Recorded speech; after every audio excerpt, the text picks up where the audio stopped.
In 1988, the consequences of Gorbachev's glasnost and perestroika came home to roost.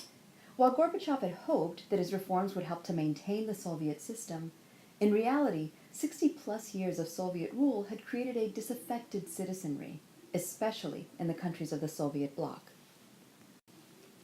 The worker strikes which had rocked Poland at the beginning of the 1980s had never really gone away, regardless of the repression instituted by the Polish United Workers' Party, the Communist Party governing Poland. In light of glasnost, the Polish United Workers' Party initiated discussions with various opposition groups in 1988. This led to more formal discussions with the leadership of the barred union Solidarity, as well as with other opposition groups in the spring of 1989. These round-table talks resulted in the breakdown of the Polish communist system, as the groups agreed to a compromise that, 1. Recognized the previously illegal independent trade unions, 2. Created a Senate which expanded the existing Sejm, and thus created a bicameral legislature, and 3. Established the office of the President, who would be elected to a 6-year term and whose power superseded that of the Communist Party Secretary. The Round-Table Talk Agreement was signed on April 4, 1989. Its adoption sent shockwaves throughout the rest of the Soviet bloc, especially when the Soviet Union did nothing to block it. Free elections were then held in June of 1989.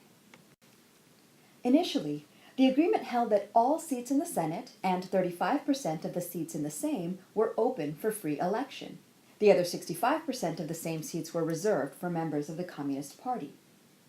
Solidarity won 99% of the seats in the Senate and all but one of the seats available in the Sejm. A Solidarity's success in the elections, which were obviously not entirely democratic, was nonetheless a surprise. Solidarity members had actually been preparing press releases to explain why Solidarity had not won seats in the new Sejm. This newly elected Sejm, which met in July of 1989, is often referred to as the contract Sejm, to indicate that only 35% of the membership had been elected. Throughout the early 1990s, the Polish government, eventually completely democratically elected as the 65-35 division of the Sejm was abandoned in 1990, enacted reforms which formally created the Republic of Poland. In quick succession, Poland would adopt a constitution which ensured a variety of civil rights. Lech Walesa was elected president of Poland in 1990. In January of 1989, responding to Poland's move toward democracy, Hungary's communist government agreed to adopt a democracy package intended to introduce elements of democracy, including the writing of a new constitution, in an effort to sidestep a forcible overthrow of the communist government. However, by March, the communist government was forced to open its own roundtable talks with non-communist groups in Hungary. The talks began in April, but throughout the summer there were indications of the loosening control of the communist regime. This happened incredibly rapidly. In May, Hungary began to dismantle their border fence with Austria, which had been built to limit the movement of Europeans into neutral, i.e. non-communist Austria. In June, after the Communist Party admitted that Imre Nagy, the hero of Hungary's 1956 revolt, had been illegally executed, Nagy was reburied with full honors. In August, Hungary and Austria agreed to open up their border. This allowed for the free movement of people between a state still technically a part of the Warsaw Pact, Hungary, and a non-communist state, Austria.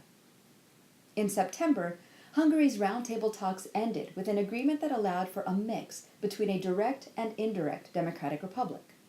The following month, Hungary's Communist Party officially renamed itself the Hungarian Socialist Party. A year later, Hungary's new parliament would revise the constitution to create a fully direct democracy with a multi-party parliamentary system. Germany, too, was affected by the opening of the Austro-Hungarian border in August of 1989. That decision by the Hungarian government had allowed some 30,000 East Germans to take vacations into Hungary. They then headed to non-communist Austria before the GDR cracked down on visas to Hungary and other countries of the Soviet bloc in early autumn. By the fall of 1989, huge crowds rallied in East German cities, especially in East Berlin, alarming communist politicians. East Germany's president, still Erich Honecker, issued a shoot-to-kill order to the East German military, rumors abounded that Honecker was planning a Tiananmen Square-like massacre of the protesters. However, in early October, Gorbachev visited East Germany to celebrate the 40th anniversary of the founding of the GDR, and he urged Honecker to embrace reform. Honecker refused. As a result, the GDR's Communist Party replaced him with a two-man executive. But this move did not placate the demonstrators. On November 1st, East German authorities opened up the border with Czechoslovakia, hoping that the more aggressive dissidents would just leave East Germany. However, so many people, and not just demonstrators, flooded the border that Czechoslovakia simply allowed East Germans to travel through Czechoslovakia and into West Germany by November 3rd. By this time, East German politicians had come to realize that the Soviet Union wouldn't be arriving to back them up. They decided to allow a demonstration on the 4th of November, hoping to compromise with the protesters. Instead, this demonstration was the largest yet, and the authorities didn't know what to do, so they caved. On November 9th, so as to forestall any violent riots, they declared that free passage to West Berlin would be permitted at established checkpoints. Guards allowed tens of thousands of Berliners from both East and West to flood through the crossings, but this wasn't enough. The East German protesters created their own crossings, and they were aided by West Berliners. Berliners released years of pent-up frustration by assaulting the wall with sledgehammers. The German government would finish the destruction of the wall, which had served as the most visible symbol of the Iron Curtain, in the fall of 1990. On November 11th, the entire East German government resigned. A much more liberal communist took control until December, when the roundtable talks began for East Germany. And when Hungary began to roll up the Iron Curtain, tens of thousands of East Germans saw it on West German television. The word spread in no time. Wunderbar, super, ganz super. First, they headed for those openings in the fence between Hungary and Austria. Let's go! And then they headed for the West German embassy in next-door Czechoslovakia.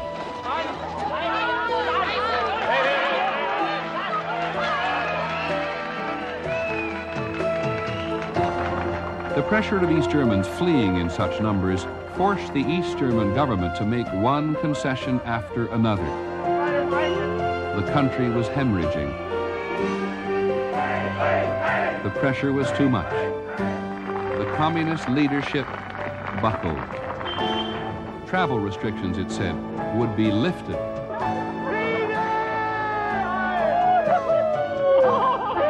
It was a momentous declaration.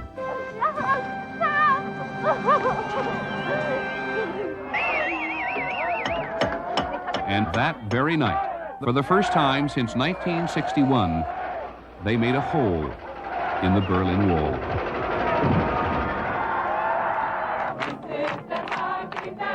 It had not seemed possible only months ago.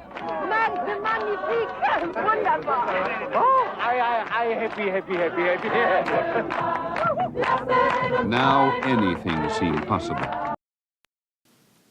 The collapse of the communist state in East Germany paved the way for German reunification. Chancellor Helmut Kohl campaigned for that unification. In July of 1990, he arranged for East German currency to be exchanged on a one-for-one basis with West German marks. He was working on the assumption that East Germans would jump at the opportunity to Westernize. That monetary exchange created the economic foundations of that unification. Political reunification took place on October 3rd of 1990. It wasn't an easy change. As the West German government focused on bringing East Germany into the 1990s, monies were diverted from what had been West Germany. In addition, as restructuring of the manufacturing industry took place, there was rising unemployment in what had been East Germany. These hits meant that the German economy floundered in the 1990s compared to other economies in Europe. As the Warsaw Pact was beginning to crumble in 1989, Czechoslovakians too took advantage of the political disorder. On November 17th, students began a demonstration on International Students' Day. This demonstration swelled with the incorporation of striking workers and those advocating for political reform.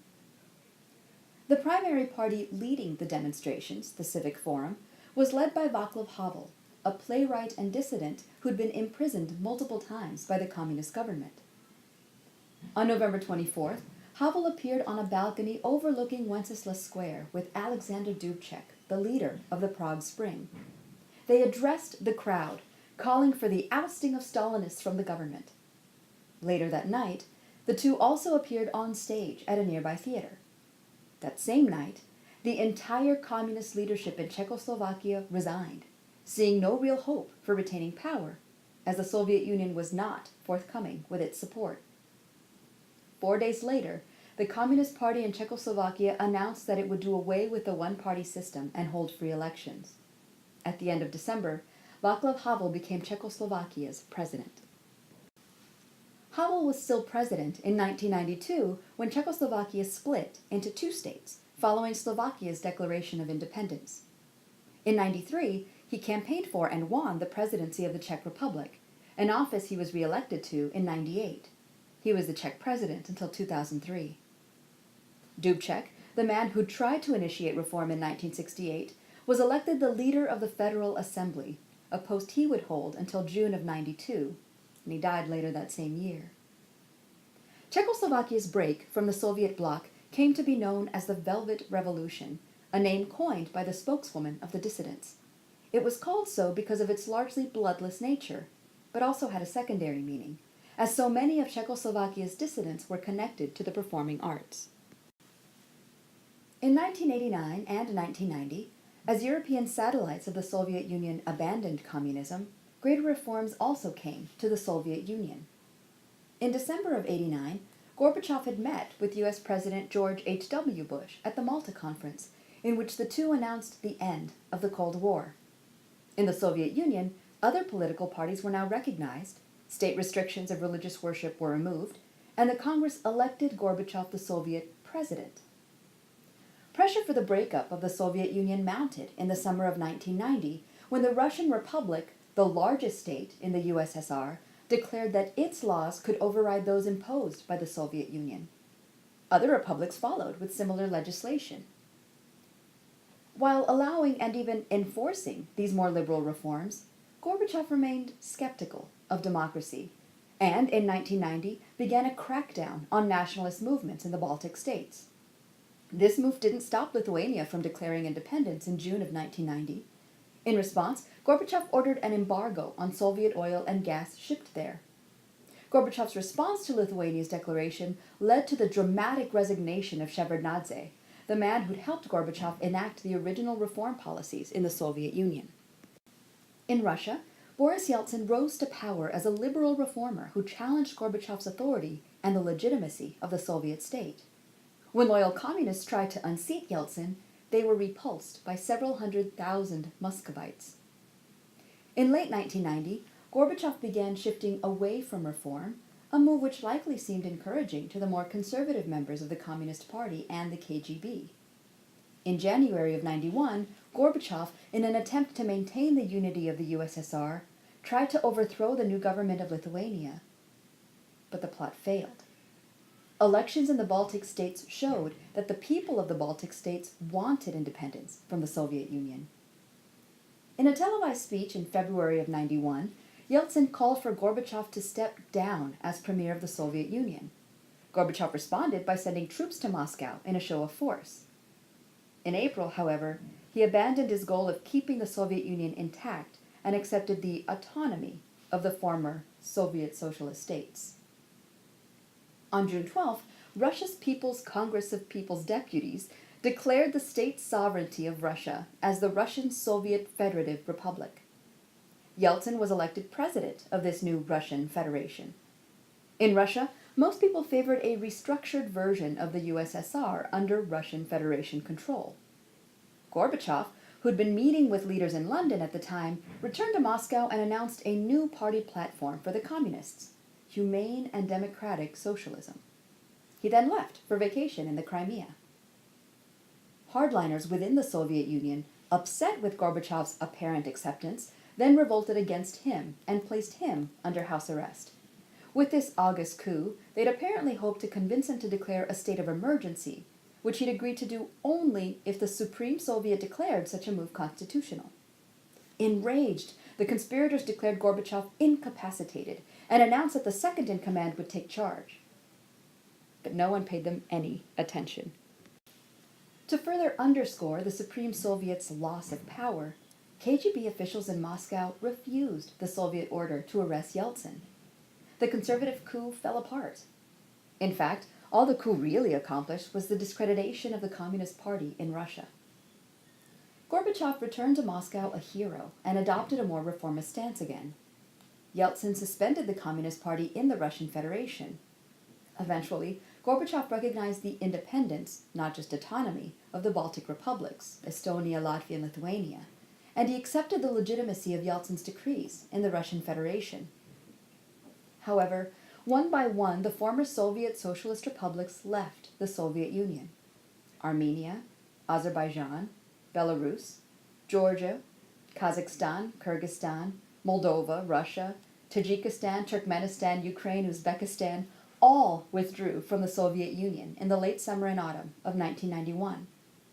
In December, Yeltsin, along with the presidents of all the former SSRs, except of course for the now independent Baltic states, created the Commonwealth of Independent States, declaring that the Soviet Union was dissolved. On December 25th of 1991, Gorbachev officially dissolved the USSR and then resigned. Symbolically, Leningrad assumed its old name of St. Petersburg. Gorbachev, the last president of the Soviet Union, resigns. The red flag of communism is lowered over the Kremlin. Yeltsin takes control of 30,000 Soviet nuclear weapons. And world leaders pay tribute to Gorbachev's achievements. Good evening. The red flag came down over the Kremlin tonight as President Gorbachev resigned and brought to an end 7 decades of communist rule in the Soviet Union. Right to the last, Mr. Gorbachev said he was unhappy at the breakup of the country, but he pledged to do everything he could for the new Commonwealth of Independent Republics. The Russian President Boris Yeltsin now has his finger on the nuclear button. We have 2 reports from Moscow on the final hours of the Soviet Union. As Mikhail Gorbachev resigned, the Soviet and Russian flags still fluttered side by side above the Kremlin. But Mr. Gorbachev finally brought the curtain down on the Soviet Union and his own extraordinary career. Compatriots, due to the situation which has evolved as a result of the formation of the Commonwealth of Independent States, I hereby discontinue my activities at the post of President of the USSR. The manner of his departure reflected the nature of his rule. The Kremlin, so long the forbidden city of the Soviet Empire, opened its doors to the world. Mr. Gorbachev quit live on satellite TV. This society has acquired freedom. It has been freed politically and spiritually, and this is the most important achievement that we have yet to fully come to grips with. And we haven't, because we haven't learned to use freedom yet. Later, in an interview with CNN, Mr. Gorbachev showed documents which formally hand control of the nuclear arsenal to Boris Yeltsin. He was now stripped of all power. We are cooperating, I think, in the interest of our states, in the interests of the Commonwealth, in the interests of the world. Mikhail Gorbachev inherited an empire maintained by the iron fist of central control. He's leaving behind 15 independent states which share only a disastrous economy and an uncertain future. Tonight, the Kremlin's red flag was lowered for the last time. People in this country, said Mr. Gorbachev, are ceasing to become citizens of a great power. Tim Hewitt, ITN, Moscow. Of course, the new Commonwealth of Independent States would not be the only new government system introduced to the world in the 1990s. In the 1950s, a French supporter of European unity, Robert Schuman, had envisioned, quote, a unified Europe that will not be created at the stroke of a pen or according to a single plan. At that time, the closest Europe got to such a union was the Pact of Brussels, which was followed by the creation of the European Economic Community. Then, in 1985, the Schengen Agreement was signed by 5 of the 10 members of the EEC: Belgium, France, West Germany, Luxembourg, and the Netherlands. This agreement proposed the dissolution of formal checkpoints at the borders between member countries. In 1990, the agreement was modified to allow for the abolition of internal border policies and a common visa policy. The experience of the EEC, which by the early 1990s included 12 nations, proved that there were benefits to common European ties. As a result, in 1992, the 12 countries formally ended national distinctions in the spheres of business activity, border controls, and transportation. Citizens of the Common Market member nations now carried a common passport, and all governments had to treat all member nations' businesses the same way. In 1994, by the terms of the Maastricht Treaty, the EEC became the European Union. 5 years later, in 1999, the EU would adopt a common currency, the European Currency Unit, or the euro. Although not all EU nations would immediately adopt the currency, as seen in the map at right, Britain keeps the pound. Through the Amsterdam Treaty, the Schengen Agreement became a part of formal EU law. 2 non-continental states, the UK and Ireland, were exempt. Since then, some non-EU nations, like Norway, Iceland, and Switzerland, have also agreed to participate in the Schengen Agreement. Now, common policies governed everything, from the number of American soap operas aired on television to pollution controls on cars to standardized health warnings on food labels. As Union tightened, a highly advanced industrial megastate with its own bureaucracy, including its own parliament, the European Parliament, overlaid the traditionally distinct individual nations of the West. So, even as European populations grew more diverse and multi-ethnic, European countries simultaneously became more uniform. Despite the undeniable economic benefits of belonging to the EU, not everyone was happy with the growing uniformity of Europe. Some national leaders, even retired leaders like Britain's Margaret Thatcher, opposed such tighter integration as an infringement on national sovereignty.